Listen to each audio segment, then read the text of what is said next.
Welcome to the Maine Famous podcast. I'm your host, April Shaw-Beaudoin, and I'm joined by my co-host, Vanessa Santarelli of Your Maine Concierge. In this episode, Vanessa and I sit down with Crystal Sargent of Sarge's Sports Pub in Rangeley. If you've spent any time in town, you already know Sarge's is part of the Rangeley story. Crystal's father-in-law bought this bar in 1999, and for the last 25 years, it's been the place people land after a day on the mountain or out on the trails. If you want to understand the social heartbeat of Rangeley, you have to hear from Crystal. Make sure you subscribe to the show on YouTube, Spotify, and Apple, wherever you get your podcasts. And now, a message from our sponsor. Hi, I'm Simon Griffiths, President and CEO of Camden National Bank. Camden National Bank is celebrating 150 years of standing beside the people, businesses, and communities that make Maine and New Hampshire home. And at the heart of it all is you.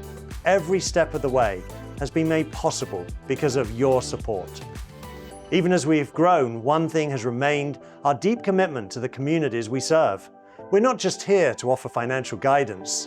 We're here to show up, lend a hand, and be a true partner through life's big moments and everyday milestones. We're especially grateful to Maine Famous for shining a light on the local businesses and neighbors who shape the heart of the mountains regions in Maine.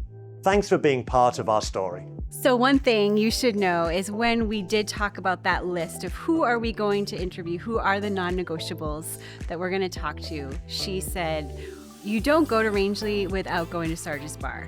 And we have to talk to Crystal Sargent. And I was like, I don't know who that is, but I trust you, Vanessa, so let's do it. So don't disappoint me. Perfect. I thought you were going to say Beth. And I was going to say, this is payback from Beth for something that I did to her a while ago. But we'll talk about that later. Oh, yes. All the dirt. And I got to drive by. I'm going to go to Sarge's tonight. Perfect. And you and I have had a previous conversation, and I was like, okay, this is two firecrackers I'm going to get on this podcast. I'll have Vanessa and Crystal on, and I am ready to just dig in. So let's go. How long has Sarge's Bar been around? Sarge's Bar, my father-in-law bought Sarge's in 1999. Wow. So we just celebrated our 25th anniversary last June. That's so And it was an okay party. I mean, it was all right. I mean, maybe the whole town was there, whatever. Oh, wow. But yes, going on 26 years. Wow. Oh. And when did you come into the picture? I came into the picture, I was thinking about it today because Jamie, my husband, has been there for 26 years. I will be going into 17 years. Wow. Yeah.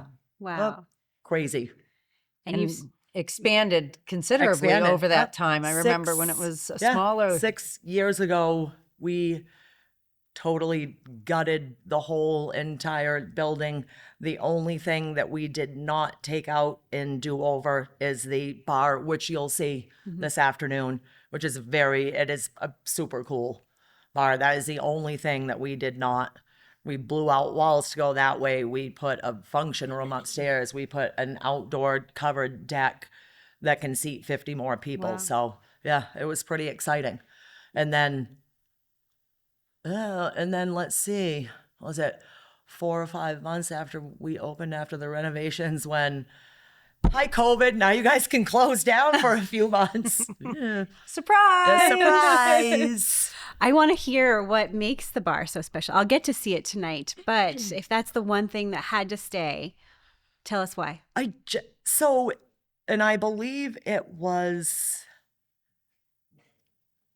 oh, don't quote me on this, but I do believe that it was Mike DeRaps and Bing Russell, father of Kurt Russell, by the way, that said, I want a huge long bar. The problem with that being is if I'm sitting here and you're sitting over there, it's hard to talk. So the bar is an S-shaped curve. Oh. So you can be sitting anywhere and pretty much look this way or that way and see who you do or you don't want to see. Talk to. She knew what I was going to say. I did. No, I could have finished that sentence. And it's made out of bird's eye maple. It's absolutely gorgeous. You'll really see. is. And it is the only thing that we did not touch when we did the renovation. And big screens to Yeah, watch big all screen. the We've got sports. seven behind the bar, and then 2 more one on the dance floor, one in the front, so everybody can see. But then also, when we did the deck upstairs, it's covered, it's open air, but it's covered. And we decided to not put any TVs up there. You're outside, you're right on Main Street, it's right across from Haley Pond, and we have not had one single person say, oh, why didn't you guys put a TV up there? So, and I think it's a great thing. I To could be not the have the first TV if up you there. Me, I'm like, okay, you don't have the Celtics game on upstairs. I'm sitting down here at the bar. But it's so beautiful. And It you is. have It is. views up Yep, there. absolutely gorgeous. Well, One of the things you also said to me in our other conversation was that you were worried about COVID hitting, and then COVID turned Rangeley into Boomtown. Yeah. Those were your Rangeley, words. yeah, and I don't know if it was so much that people were like, okay, it's a Wild West up there. Let's go head up there. They'll get, because nobody did that. But it was just getting away for a lot of our, people that have second homes up there, people that had never been there before. We can go up here, we can rent, we can do this. And everybody followed all the protocols, which was great. But then we went through COVID, and when we could reopen after they lifted everything, that is when it turned into Boomtown. It is just when we've always been busy up here, but I don't know what it was. But since then, we have been like times 10 busy. Really? Yes. Wow. Yep. I mean, I think there's never a time that restaurant and bar But are there empty. was. But there was, you know what I mean? Yeah. And it was for the whole town. You had a couple months in the fall right now being our deadest time, and it just doesn't happen anymore. And mud season, it slows down a little bit from what it is, but nothing. Like, it used to be ghost town when these times hit, and it's just not anymore. Do you love it, or are you like exhausted from it? I love it. No, it's great, because you worry. We used to worry about our staff, how are we going to be able to take care of our staff when we get into these super slow times, and who do we lay off? Who do we keep? What do we do? And we're kind of at the point now where you might get cut back a little, but you're not going to be put on, you're not going to have a month or two off. It doesn't happen anymore. Well, speaking of your staff, I mean, they help make that business. They are, without our staff, we would not be what we are. We would not. It's like, we talked about this. I think I've talked about it with you.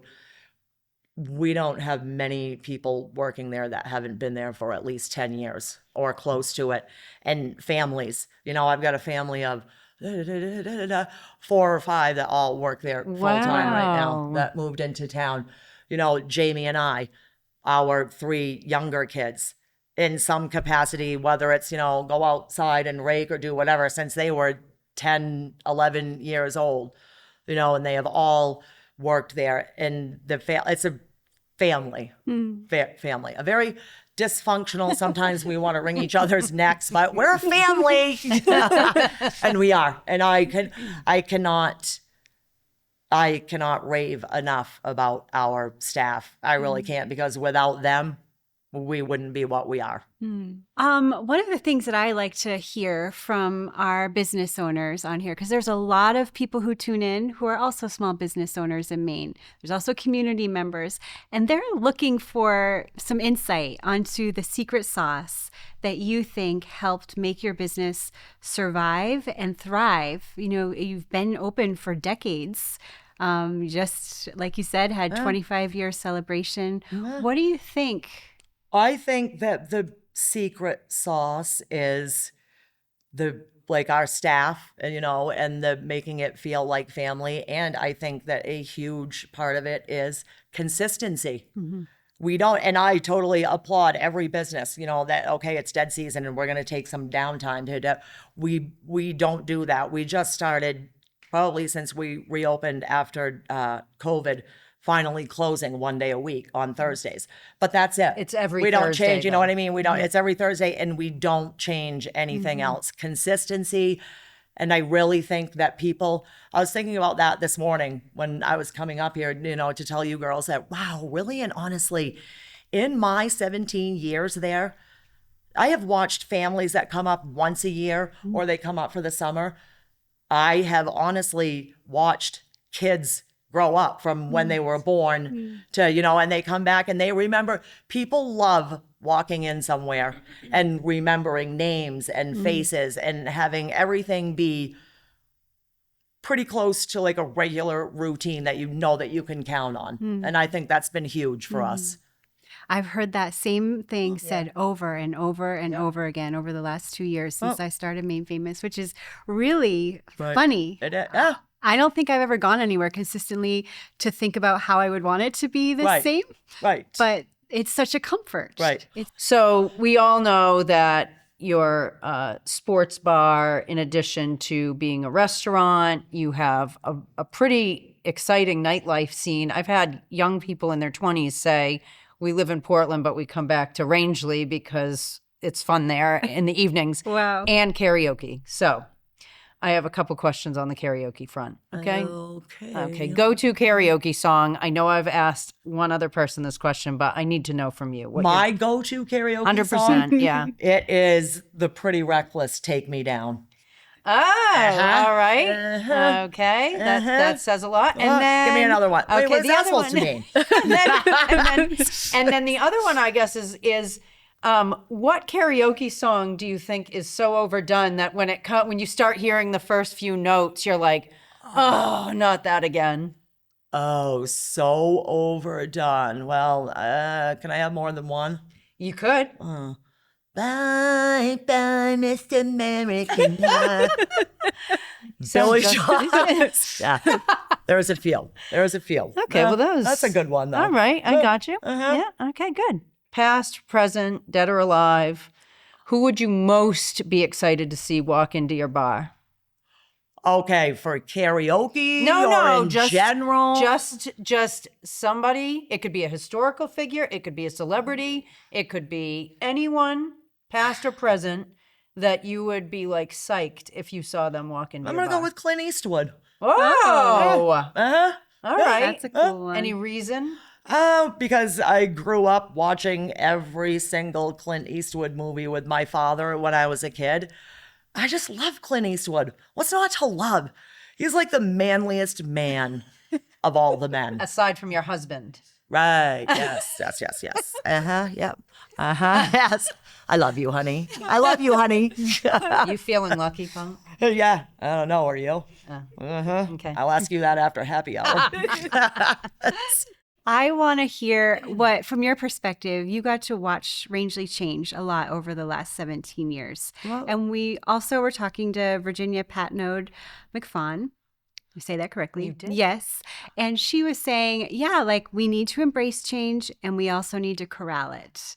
And I would like to hear from you. She was telling us kind of specifically what she is on board with and what she is not on board with. And as a pillar of the community and longtime business owner. Yeah. Absolutely on board with the change that has brought so many people here. I really can't think of a downside as far as our business goes is just maybe and we love it, but maybe some of like the bigger groups of young people that like to go out and be naughty sometimes on Saturday nights. But it's still, you own a sports bar that has, that has entertainment on the weekends, and it's just the way of the world. So I really just, maybe the impatience of people that it seems is way more prevalent than it ever has been. People just slow down, take a deep breath. We're not even Portland. We're not even Augusta. Or, we're not a big city. And it's a more laid back up here. And I think that some of the people that come up here don't get that, and they expect, Mhm. you know, and I think that would probably be it. Mhm. It reminds me, we had Michael Boland on the last season in Down East, and he owns some restaurants in Bar Harbor and on Oh. MDI and also in Bethel. And he said, everyone needs to just settle down. Right. He's like, my staff wants to make $30 an hour, Right. and the customers want everything in 60 seconds or Oh. less. And he also talked about salary expectation from employees and how that can be tricky Right. as a business owner. I know this is kind of going deeper yeah, than no. some of this interview, Well- but housing is a Right. problem. Right. Well- Have you seen housing go crazy and then Yes. Yes. And since COVID, a lot of people came up and bought places and they Airbnb them. Yeah. And it's hard for the local businesses that have employees, and it's hard. It is hard. Like you can make amazing money up here, but the cost of living and just rent alone is, and I obviously know it's not here. We have it easier than a lot of cities and towns do. But it is a big deterrent. It's hard to come up here and make any money, and then, okay, here goes all my money to rent. Which I told you before, we are very fortunate that my father-in-law is able to provide housing for a lot of our employees. And I think that's At another reason competitive why market we say rates. yes. Yes. Oh, yes. Yes. Yes. More than fair. That's awesome. But it's just, how is a young family with the young children or not supposed to move not only up here but anywhere these days, and yet, and let alone rent, heat, groceries, everything. It's crazy. Yeah, and then taxes. Right, everything. Yeah. I think it's I think, like we were talking about, it's commendable that and almost a necessity now Right. for business owners in the food and hospitality industry and others to provide housing Right. options. But I think, it's also a huge community service because, at least from my perspective, and I'll let you answer, but I think communities thrive when you have diversity in terms of, cultural backgrounds, Well- educational backgrounds, Well- income background. It's Right. not just, and I think we're certainly seeing it very acutely on the coast, Right. where, folks that are, are hardworking, work their tails off, who used to be able to Right. live in the same community in which they work, can't do that anymore. Right. Yep. I agree with that. And I think that it's the same thing up here, but it's like you said, we're lucky. We're lucky that we have Craig, Saddleback, amazing, built, their employee housing, which not only do they offer it to Saddleback employees, in the summertime. And I think a great thing is the J1 workers, which people have really started to use in the last couple of years. Saddleback, the Rangeley Inn has always done it, the IGA. And we actually, the last 2 or 3 years, have ended up with 4 or 5 of these kids that work, full-time here or there, or for Beth or whatever. These kids are here to work. They're coming in here. They'll work 8-10 hours a day and then come in and do dishes or hostess or whatever for us. And I think that is a great asset to this community. Yeah. Have you noticed any differences? So we also talked to Darren Goldstein, who owns Provender Kitchen in Ellsworth. And so he said, okay, I've owned a restaurant for a while, and the expectations of new generations coming in for what they should work and how everything should unfold versus millennials and boomers and Generation X. And I think that's a really interesting thing because, again, I'm going to say, like, business owners are listening in and they want to hear, like, how are you handling that if you're noticing it? Right. We absolutely notice it. Not a lot anymore at Sarge's anyway. But we have in the past, it's just this generation of young kids. They're a product of this. They're a product of this. And they, and then if they come come and apply for a job. I need a summer job. I need it. And you put them through one dishwashing shift in the back and they're like, done. I don't want to do it. I just think the work ethic, and I can't say that it's not strong because I have some young kids that work for me now and in the past that are amazing. Maybe the work ethic isn't as strong as it was like when I was younger. Although I've been there for 17 years, my work ethic now is like, listen, Isabel, can you work for me today? I'm tired. I need a day off. You earned it. You earned it. Just don't ask my kids about that.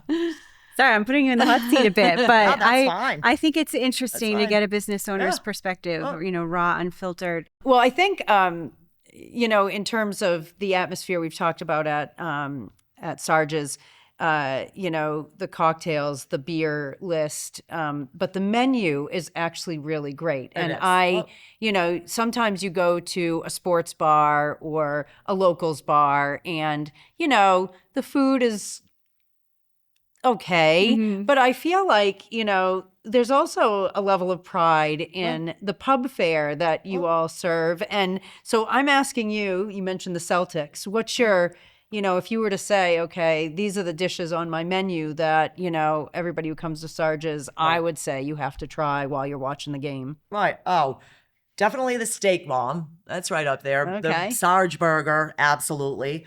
Our pizza is great. And you say the sports thing, we actually have a burger called the Matt Franco. Does anybody know who Matt Franco is? I'm embarrassed to say I don't. Well, I'm embarrassed to say that I didn't know it either when I saw it. I'm like, who the hell is Matt Franco? Apparently Matt Franco, and don't ask me the year because while I am a sports buff, I do not know. Matt Franco played for oh no, I'm going to be dead meat from my father-in-law, the Mets. Okay. And he hit in the winning run while they were playing the Yankees. Oh my God, you might have to veto. And he used to come to Rangeley all the time and hang out at Sarge's. And so we named that the Matt Franco. And saying with the menu, which thank you so much about the menu. No, saying the food everything is really great. That is in huge part to our kitchen manager, Christy. Okay. Because not only does she does the menu. She has been for years. She does the menu. And also every single day that you come in, there is like today, homemade chop suey. Yeah. Homemade shepherd's pie. Oh, yeah. It is. And she and her whole kitchen crew takes huge pride in the specials and the food that they put out of there. And they might be sometimes screaming at each other back there, but we all love each other. But it is, it's not only the pub fare, it's the specials and the time that they take and put into it. Yeah. And you mentioned pizza. Pizza's Quick question. Yeah, the pizzas are good. I can attest to that. But true or false? Oh, no. Chicken on a pizza is a real pizza. True? False. Pineapple on a pizza is a real pizza. False. Yeah, all right. 50-50. All right. Okay. Glad we got that cleared up. What about your husband? So it sounds like you do the bar program. Well, he does as well. He's the general manager. He's a general So manager. he does everything. But he also bartends there, for it. That's our job. That's what we do. So he's the general manager. So we've talked a lot about what has changed in the last 25 years, and there's lots of great things that are happening now. What is one thing that the old timers who come into Sarge's bar, what do they miss? What do they talk about? They miss old Rangeley and old Sarge's. They miss, they miss not knowing every person when they walk in. They miss, like the quiet time of coming in and, seeing this, that, or the other. And I think that we're all just like, where are these people coming from? I would say that I think the biggest thing, not only the bars and restaurants, but the town itself, I think a lot of the old timers miss the slow pace of how it used to be. Are there any cocktails at your bar when people come in from away or that are locals that you refuse to make on principle? I'd like to say yes, but no. But that damn ultimate Bloody Mary that I came up with. What's that? Yeah, you don't worry about it. Okay, something you're not gonna get. Well, and all I, right. as I in all my wisdom, okay, team, I'm coming up with this ultimate Bloody Mary, and it was a great idea, and we still make them all the time, but it's time consuming. And every time, there's usually two It's or like a three mojito bartenders. in the summer, muddling them. Oh, I'd in. rather make It a mojito Oh, than the ultimate all Bloody right. Mary. But it's one of those things that there's usually like two or three bartenders on, and you can hear the tee tee tee tee tee tee tee of the ticket machine, and you can go over and look at it. And if you see ultimate Bloody Mary on it, every bartender literally ignores it until they're like, "Is somebody gonna make this?" And it is great, but no, not really. All right, well, Because we're taking a poll among the bar owners that we've been interviewing specifically about Bloody Marys and whether it's appropriate to order a Bloody Mary in the evening. I think no. Just because I you think don't no. want to make Yeah. one. No, I just think no. Bloody Mary is a Brunch. morning or a brunch or an early afternoon drink. Hear you. I can't remember. Do you guys do live music as well? We do. We used to every Friday and Saturday night. That was years ago. We do live music now. We do it on. We have a huge Halloween costume party. Like 95% of everybody that comes in is in costume. We have a It's been going on for years. And I don't know, probably Tom Ball's name has not come up in your stuff. But Tom Ball, if we have entertainment, it's usually Tom Ball and some part of his band. He has been playing up here for 40 plus years. That's awesome. He worked at the school he retired from the school after 6 years. He was the gym teacher, the athletic director. He coached every single sport. And he's actually playing at the Shed tonight. He plays at the Shed every Friday night. Okay. And then Barbecue he does spot either, down? he does either DJ or karaoke, him and I and Justin every Saturday night. So probably the Halloween party, the concert that we have every summer, Tom Ball, we usually have live music after that. So we've gotten to the point like maybe 3 or 4 times a year. You do live music. Okay. yeah. What else is in the future for Sarge's Bar? Wow. I know you've done so much, I think, even in the last 5 years. We've done so much, and I think that we are just going to keep on, If it ain't doing broke, what don't we're fix it. doing, right? If it, and it's so many things. Like, that's what's amazing about the Rangeley Aquasic community is the drop of a dime. If something happens and somebody needs help, everybody is there to do it. We did the meals, the free meals that we were with 4 other restaurants during COVID, free meals for people that couldn't get out. We did that for a month or 2. I think we did at least 10,000 meals, in like a Wow. month period. Wow. And we would be outside, everybody masked up. And if somebody couldn't get there, we'd deliver. My father-in-law, started the Just One Day program. That's been 5 or 6 years, and it's every July. One day, contractors, restaurant people, whatever, come in and donate. They pick.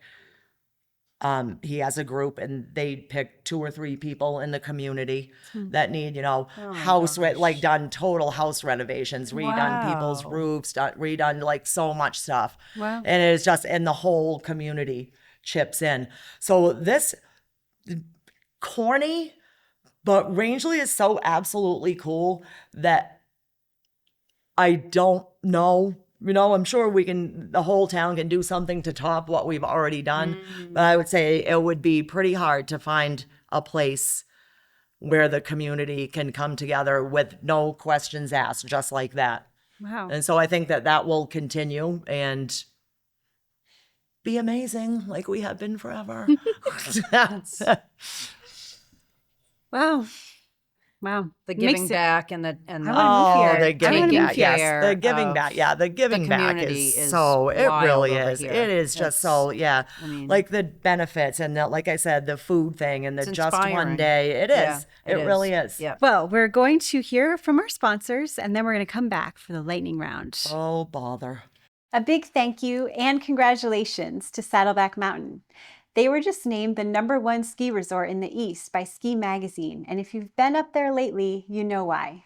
Incredible terrain, a great community vibe, and year-round mountain fun. Whether you're skiing, riding, or just hanging out on the deck, Saddleback is the place to be. We also want to thank Harcourt Waterfront and Fine Properties. They specialize in exceptional homes across the Maine coast and lakes region, pairing global reach with true local expertise. And thank you to Morton and Furbish Vacation Rentals. Whether you want a cozy camp or a high-end home on the lake, they're the go-to team in the mountains. They make it easy to plan a stay that feels just right for your trip. And we're back for the lightning round. Are you ready? I think so. Okay. Which song most accurately reflects your personality out of the following? Ooh, out of the fall. Okay. Mosh Tequila by Van Halen. Sammy Hagar. Oh, That's not Van Halen. Uh-huh. Did you see? Oh, Just saying. Oh, Just saying. Oh, man. Okay, next song. All right. Raise Your Glass by Pink. Or let's go with Fireball by Pitbull. Oh, no. Or none of the above. I'm going to go with Mas Tequila Okay. by Sammy Hagar. Oh, man. Uh-huh. Look at this. Feisty. All right. Do you want to do back and forth? All right, yeah. Oh, All right. no. Okay. Best-selling drink on a Saturday night. Best-selling drink on a Saturday night, Tito's Club Soda. Have you ever had to kick a friend of yours out of the bar? Yes. How many times? Wait, the same friend or like different friends? There are lots of friends you've kicked out of the bar? No, I mean maybe, and not so much kicked out as saying, yeah, maybe you come back tomorrow. You've had a little too much, and it's been a couple times. Okay. Yeah.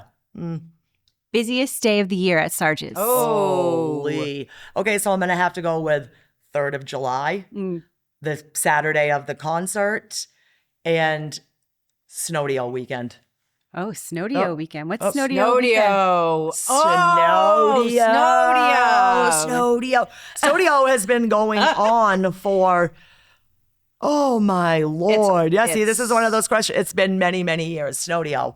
And actually, my father-in-law's father, who the trail system in Rangeley, the snowmobile trail system in Rangeley is named after, Ronald wow. Sargent. They started this many, many years ago. It is usually the 3rd or 4th weekend in January. It starts on Thursday and goes until Sunday. And it is like one of the hugest parties in the Northeast. It's what Whoa. Snowdio, and it's a snowmobile. And there's probably It's 10, at least It's like 10,000 people in Sturgis town. Yeah, for- it's like it's Sturgis like- for snow. Yeah. it's like- And we do like a chili chowder cook-off, a casino night, the Ravex, the trick riders, the snowmobile What? riders come up, and there's so Okay. much packed into 4 days. Okay. And that weekend is wild. I need to send a Wild. photographer, so later you need to give me that date. Okay.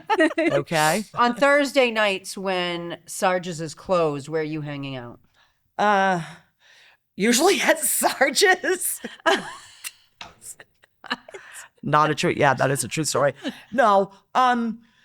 That's always kind of been a big, like, okay, this is the one night that everybody's here and the kids are out of school now. We don't have sports, a family night. Yeah. But Thursday nights, the corner bar. Yeah. The corner bar. Hey, is Margie. super cool. Hey, Yes. Hey, Krista. Margie, Yeah. Krista, Steve. Hey, yeah. What's your personal red flag for a bar customer? Ooh, personal red flag. Excuse me. Excuse me. You told me I couldn't knock on the table on the bar. Excuse me. Excuse me. Yeah, that's a big one. That's a big one. Or when they walk in the door and they kind of bounce off the walls and stuff, and you say, "Yeah, no, that's not going to happen. We're not going to serve that person." Yeah, but the hand waving is. All right, and this is my last one. If this gig doesn't work out, are you going to hire me? Will you hire me? I don't know if I'm qualified. I could use a hostess, but Okay. you're a little Hostess. sassy, so I don't know Hostess if for that the would work mostess. out. Of course I would. right. Of course, in a heartbeat. And housing. In housing. Okay, all right, I'll work on it. Who's more dramatic, snowmobilers or bachelorette parties? Oh, gosh. Come on. Bachelor Okay, parties. I thought so. I thought so. Snowmobilers, like, there's no drama. Either they're having fun and they're going to be great, or you're going to be like, oh my God, is somebody punching somebody over there? Yeah, whatever. They can work it out themselves. Definitely, yes. Snowmobilers. What is the most Rangeley order someone has ever placed? The most Rangeley order? Oh my God. Coffee brandy? There you go. Coffee brandy, There you go. of course. Yes. Nobody drinks that in Maine, though. Oh my God. Nobody. That's right. Yeah, no. Coffee brandy, absolutely. Last question. What is your unofficial job title besides owner? Unofficial. Well, my husband is good cop, so I guess I would go with bad cop. I would be, yep, bad cop. Unofficial. They're like, oh shit, I'm in trouble. Can I talk to Jamie about this? This is Jamie is like this like perfect combo. Jamie is like this all the time, like nothing, and I'm like this. It's like the snowmobile. Yeah, exactly. Yes, absolutely. Yes. Thank you so much for being All on. right. Yes. Thank you, ladies. That was fun. That was That was fun. fun.